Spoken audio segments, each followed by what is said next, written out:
Alors que les dernières révélations sur Iris promettent de rebattre les cartes dans Ici tout commence, la productrice artistique du feuilleton nous en dit plus sur les rebondissements à venir et revient sur les moments forts de la saison 4. Iris va-t-elle mourir ? Ou Thibaut, son fils cadet, va-t-il accepter de faire table rase du passé et de lui donner une partie de son foie afin de la sauver ? Ces questions agitent actuellement les fans d'Ici tout commence, qui assisteront d'ici quelques jours à la conclusion de cette grande intrigue familiale riche en secrets, centrée sur le retour d'Iris, Julie Drey, et le passé commun qui lie les Leroy et les Tessier. Alors que cette 4e saison d'Ici tout commence nous réserve encore bien des surprises dans les semaines et mois à venir, dont une archi-événement tourné en Bretagne, Églantine Sofiano, la productrice artistique du feuilleton de TF1, est revenue pour nous sur les événements majeurs des mois passés, dont les révélations concernant Carla, Rose et Bérénice, mais aussi les départs de plusieurs comédiens. Et nous en a dit un peu plus sur ce qui nous attend dans les prochains épisodes, qui promettent de secouer Emmanuel et Constance, le couple phare campé par Benjamin Baroche et Sabine Perrault. Allociné, à mi-parcours, en tant que productrice artistique d'Ici tout commence, quel premier bilan tirez-vous de cette 4e saison ? Églantine Sofiano, c'est une saison qu'on a réussi à bien équilibrer, dans le sens où les nouveaux personnages sont arrivés de manière assez fluide. Souvent en ayant un lien avec des personnages historiques. Des révélations se sont faites au fur et à mesure. Donc pour moi c'est une saison réussie au niveau de l'intégration des personnages, alors qu'on sait que c'est un challenge chaque année. Comment faire adhérer le public à des personnages qu'on ne connaît pas encore, alors que les téléspectateurs ont déjà leur chouchou parmi les promotions précédentes? Et comment faire pour que certains départs soient compensés de manière non violente par de nouveaux visages? Et qu'on arrive à créer la surprise avec de nouveaux archétypes, de nouvelles histoires.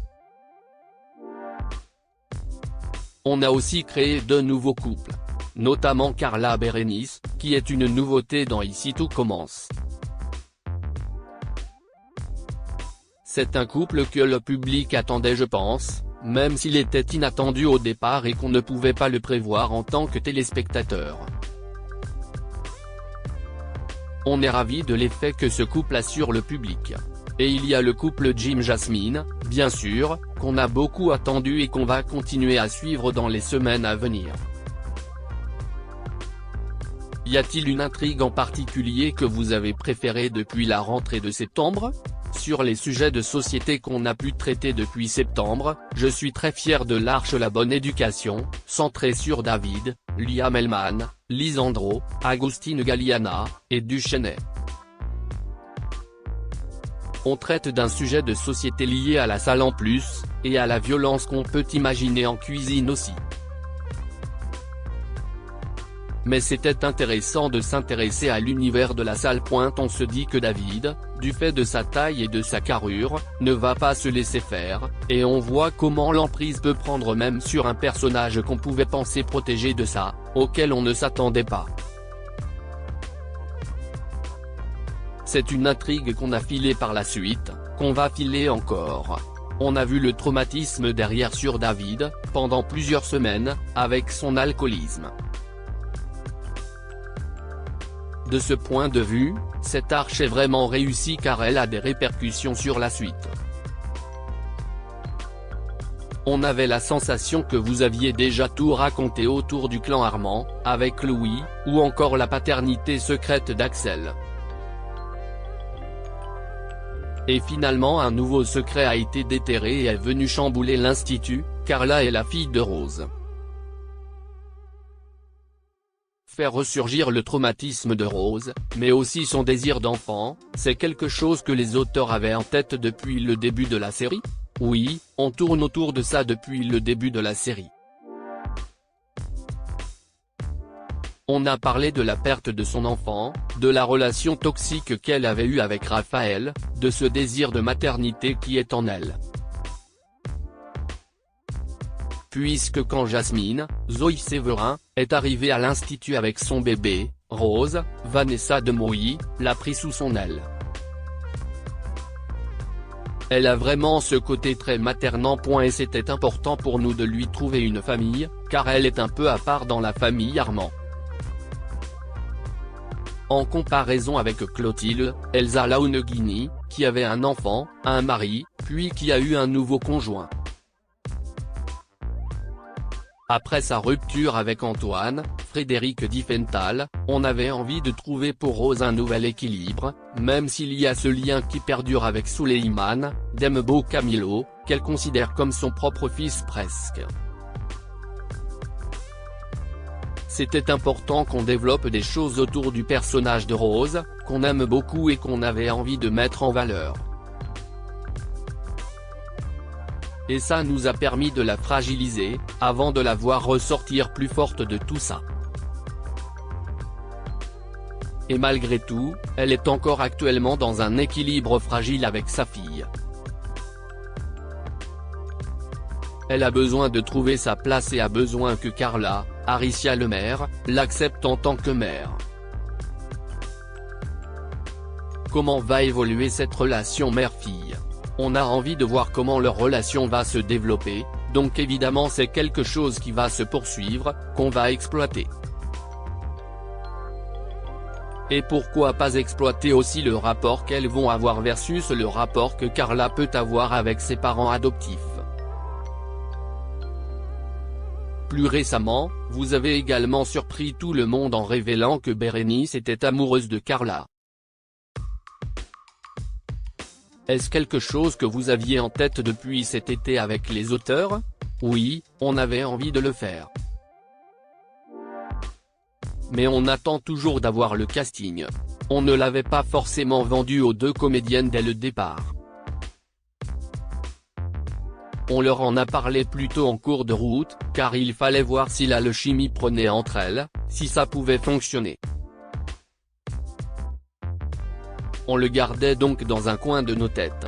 Et quand on les a vus à l'œuvre, et qu'on a vu à quel point leur amitié fonctionnait, on s'est dit on y va. Elles sont vraiment super. Et les comédiennes étaient évidemment partantes. Un des autres points forts de cette saison 4 c'est l'intégration de la famille Leroy, qui est porteuse de nombreux secrets non dits, et qui en plus est reliée à la famille Tessier. Comment est née l'idée de l'intrigue en cours, qui tourne autour du retour d'Iris, de sa relation avec ses fils, et de son histoire passée avec Tessier. Toute cette histoire autour d'Iris et du passé des Leroy avait été plantée dès cet été. Avec le mal-être de Jiman, qui découle de cela, du fait que sa mère lui a posé un lapin, qu'il a toujours eu un manque, qu'il a déserté à cause de cela. Il était dans un rejet total de sa mère, il a toujours plutôt été du côté de son père. On a beaucoup joué sur ce déséquilibre des deux frères vis-à-vis de leurs parents et c'était important pour nous d'incarner cette mère. D'autant plus que l'arrivée d'Iris chamboule énormément de choses au sein de l'institut. Car cette histoire touche aussi Tessier et Constance, et pas uniquement Jim, Thibaut et Leroy. Il va y avoir de l'électricité entre Tessier et Constance. Le passage d'Iris ne va pas être anodin, il va laisser des traces. Constance va-t-elle découvrir que son mari était éperdument amoureux d'Iris? Il y a des chances, bien sûr. Mais on va surtout apprendre des choses sur Constance qui seront totalement inattendues. L'annonce de la maladie d'Iris peut-elle avoir pour effet de réparer les choses entre ses fils et elle? Voire entre Marc et Iris? Oui, forcément. Le fait qu'elle risque de mourir remet un peu les choses en perspective et touche beaucoup tous les membres de la famille. On va comprendre la motivation qui se cache derrière le retour d'Iris à l'institut. On va s'intéresser au rapport que Jim et Thibaut ont avec leur mère et avec Leroy. La conclusion de cette arche sera centrée sur la famille Leroy et sur la manière dont cette maladie va avoir des répercussions sur leur union. Ça va les aider à retrouver un certain équilibre, sans que la famille ne se reforme pour autant. Ça va rebattre les cartes, pour faire table rase d'une partie du passé. Va-t-on découvrir d'autres secrets? Des liens cachés entre les Tessier et les Leroy? Des enfants cachés? Non, il n'y aura pas d'autres histoires d'enfants cachés pour le moment, rire. On en a déjà raconté pas mal, ce n'est pas à l'ordre du jour. Mais on réfléchit déjà à la saison 5, aux manières de tisser des liens entre les nouveaux personnages et les anciens. Donc il y aura des nouveautés, mais pas forcément des enfants cachés, rire. Après Thomas D'Acosta, Agostine Galliana et Rick Clavel, c'est au tour de Cathy Paquin-Nathan de quitter la série début mars. C'était une surprise? Comment vivez-vous tous ces départs? On les vit un peu comme un reflet de la vie de l'Institut. Ce n'est pas évident de gérer les départs, car on doit écrire des intrigues autour, ce n'est pas toujours joyeux. Mais c'est assez logique dans la vie de l'Institut, de cette école. Des élèves s'en vont pour être chefs ailleurs, ils ont des opportunités. Ils partent voler de leurs propres ailes. C'est encourageant, ça prouve que l'Institut les forme et qu'ils ressortent grandis de ces années passées au sein de l'Institut Auguste Armand. Et étant donné qu'on introduit chaque année de nouveaux personnages pour la nouvelle promo, il y a finalement un renouvellement naturel qui s'opère. Savez-vous déjà si le 1000e épisode, qui sera diffusé aux alentours de la fin de l'été, sera un épisode exceptionnel? Un retour de Clément Rémien ou d'autres comédiens ayant quitté la série est-il possible? On aimerait bien faire quelque chose de spécial, mais on n'a pas encore l'idée. Mais évidemment on a envie de fêter ça, de marquer le coup, car 1000 épisodes ce n'est pas rien. Mais c'est encore trop tôt pour en parler, on y réfléchit. Il faut qu'on voit ce qu'on peut faire par rapport à l'arche dans laquelle va tomber cet épisode. Il y a beaucoup de paramètres à prendre en compte. Rien n'est donc défini par rapport à d'éventuels retours pour le moment.